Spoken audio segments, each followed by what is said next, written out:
1 Korintus 15, beginilah firman Tuhan, kebangkitan Kristus. Dan sekarang saudara-saudara, aku mau mengingatkan kamu kepada Injil yang aku beritakan kepadamu dan yang kamu terima dan yang di dalamnya kamu teguh berdiri. Oleh Injil itu kamu diselamatkan asal kamu teguh berpegang padanya, seperti yang telah kuberitakan kepadamu, kecuali kalau kamu telah sia-sia saja menjadi percaya. Sebab yang sangat penting telah kusampaikan kepadamu, yaitu apa yang telah kuterima sendiri, ialah bahwa Kristus telah mati karena dosa-dosa kita sesuai dengan kitab suci, bahwa ia telah menampakkan diri kepada Kefas dan kemudian kepada ke-12 muridnya. Sesudah itu ia menampakkan diri kepada lebih dari 500 saudara sekaligus. Kebanyakan dari mereka masih hidup sampai sekarang, tetapi beberapa di antaranya telah meninggal. Selanjutnya ia menampakkan diri kepada Yakobus, kemudian kepada semua rasul, dan yang paling akhir dari semuanya ia menampakkan diri juga kepadaku, sama seperti kepada anak yang lahir sebelum waktunya. Karena aku adalah yang paling hina dari semua rasul, bahkan tidak layak disebut rasul, sebab aku telah menganiaya jemaat Allah. Tetapi karena kasih karunia Allah, aku adalah sebagaimana aku ada sekarang, dan kasih karunia yang dianugerahkannya kepadaku tidak sia-sia. Sebaliknya, aku telah bekerja lebih keras daripada mereka semua. Tetapi bukannya aku, melainkan kasih karunia Allah yang menyertai aku. Sebab itu baik aku maupun mereka, demikianlah kami mengajar dan demikianlah kamu menjadi percaya. Kebangkitan kita. Jadi bila mana kami beritakan bahwa Kristus dibangkitkan dari antara orang mati, bagaimana mungkin ada di antara kamu yang mengatakan bahwa tidak ada kebangkitan orang mati? Kalau tidak ada kebangkitan orang mati, maka Kristus juga tidak dibangkitkan. Tetapi andai kata Kristus tidak dibangkitkan, maka sia-sialah pemberitaan kami dan sia-sialah juga kepercayaan kamu. Lebih daripada itu, kami ternyata berdusta kepada Allah, karena tentang Dia kami katakan bahwa Ia telah membangkitkan Kristus, padahal Ia tidak membangkitkannya. Kalau andai kata benar bahwa orang mati tidak dibangkitkan. Sebab jika benar orang mati tidak dibangkitkan, maka Kristus juga tidak dibangkitkan. Dan jika Kristus tidak dibangkitkan, maka sia-sialah kepercayaan kamu dan kamu masih hidup dalam dosamu. Demikianlah binasa juga orang-orang yang mati dalam Kristus. Jikalau kita hanya dalam hidup ini saja menaruh pengharapan pada Kristus, maka kita adalah orang-orang yang paling malang dari segala manusia. Tetapi yang benar ialah bahwa Kristus telah dibangkitkan dari antara orang mati sebagai yang sulung dari orang-orang yang telah meninggal.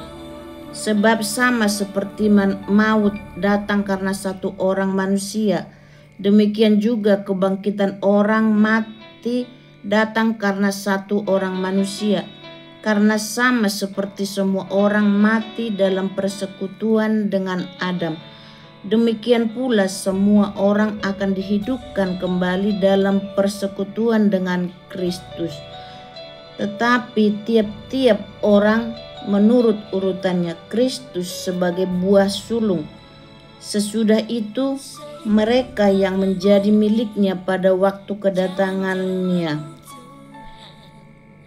Kemudian tiba kesudahannya, yaitu bila mana ia menyerahkan kerajaan kepada Allah Bapa, sesudah ia membinasakan segala pemerintahan, kekuasaan, dan kekuatan, karena ia harus memegang pemerintahan sebagai raja sampai Allah meletakkan semua musuhnya di bawah kakinya. Musuh yang terakhir yang dibinasakan ialah maut, sebab segala sesuatu telah ditaklukkannya di bawah kakinya. Tetapi kalau dikatakan bahwa segala sesuatu telah ditaklukkan, maka teranglah bahwa ia sendiri yang telah menaklukkan segala sesuatu di bawah kaki Kristus itu tidak termasuk di dalamnya. Tetapi kalau segala sesuatu telah ditaklukkan di bawah Kristus, maka ia sendiri sebagai anak akan menaklukkan dirinya di bawah Dia yang telah menaklukkan segala sesuatu di bawahnya, supaya Allah menjadi semua di dalam semua. Jika tidak demikian, apakah faedahnya perbuatan orang-orang yang dibaptis bagi orang mati? Kalau orang mati sama sekali tidak dibangkitkan, mengapa mereka mau dibaptis bagi orang-orang yang telah meninggal? Dan kami juga, mengapakah kami setiap saat membawa diri kami ke dalam bahaya? Saudara-saudara, tiap-tiap hari aku berhadapan dengan maut demi kebanggaanku akan kamu dalam Kristus Yesus Tuhan kita. Aku katakan bahwa hal ini benar. Kalau hanya berdasarkan pertimbangan-pertimbangan manusia saja, aku telah berjuang melawan binatang buas di Efesus. Apakah gunanya hal itu bagiku? Jika orang mati tidak dibangkitkan, maka marilah kita makan dan minum, sebab besok kita mati. Janganlah kamu sesat. Pergaulan yang buruk merusakkan kebiasaan yang baik.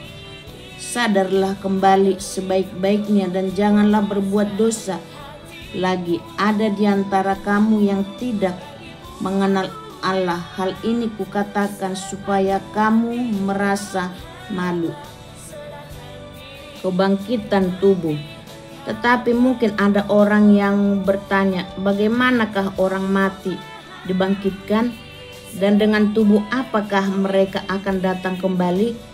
Hai orang bodoh, apa yang engkau sendiri taburkan tidak akan tumbuh dan hidup kalau ia tidak mati dahulu.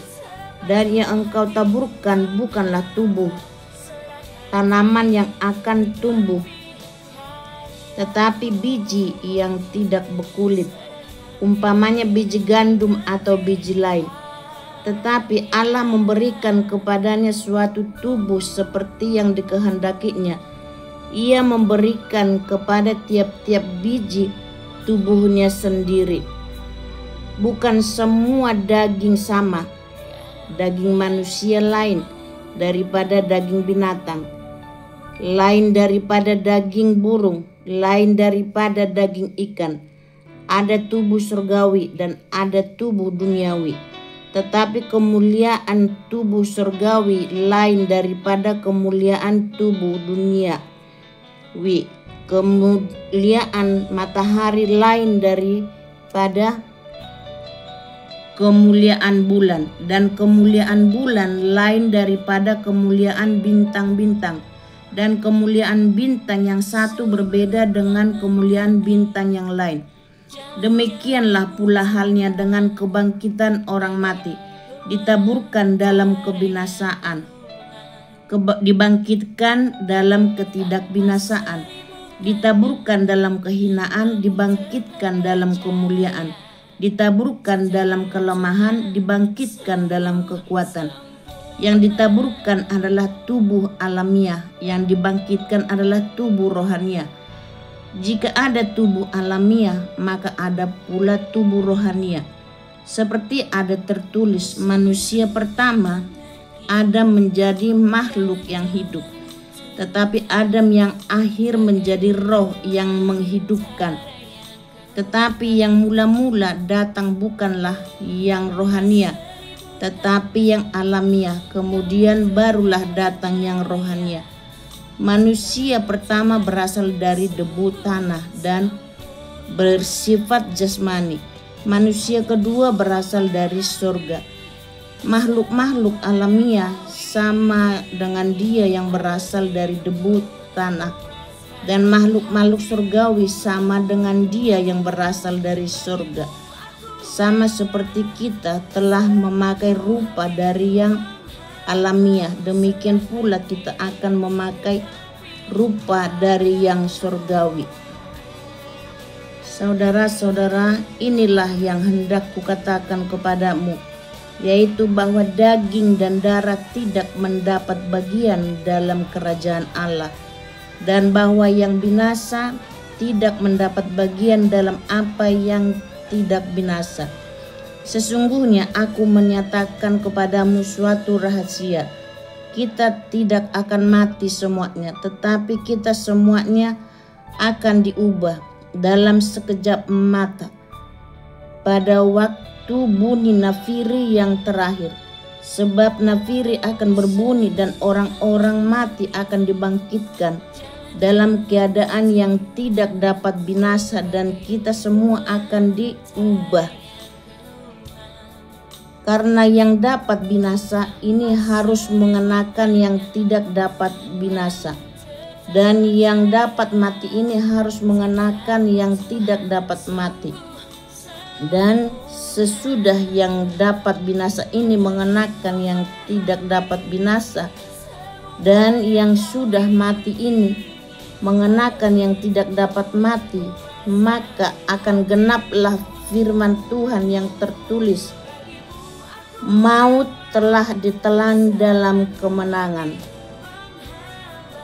Hai maut, di manakah kemenanganmu? Hai maut, di manakah sengatmu? Sengat maut ialah dosa, dan kuasa dosa ialah hukum Taurat.